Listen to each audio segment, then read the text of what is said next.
This is IDFC First Bank presents Cricket First with Harsha Bhogle. Where right through this tournament, we've tried to ensure it's always you first, whether it's our pre-game analysis, our post-game analysis, and it comes on a day when it just wasn't meant to be for India.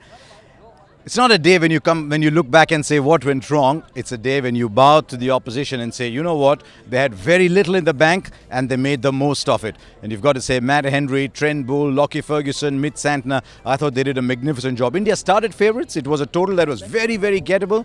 And I thought while Ravindra Jadeja was in, there were a few flutters around in the New Zealand camp. He was fantastic. He simply has to be in every white ball side.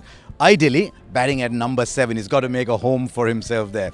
So game over 2 days, India had, well, probably ahead 60% of the game, but you need to win right at the end. So sadly, India go out.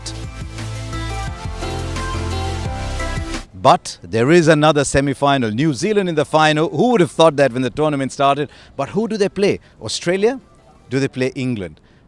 My gut feel is that in a knockout game, Australia might just have a little bit more. So what's a potential game-changing moment there? Mitch Starc gets a couple of wickets early, maybe Roy, maybe Bairstow, and I think England might be on the back foot. Much like the game-changing moment in this game. Wasn't Trent Boult, it was Matt Henry, but it was playing out the new ball. I still think that is how it will be in that semi-final. I won't be surprised if it's Australia versus New Zealand.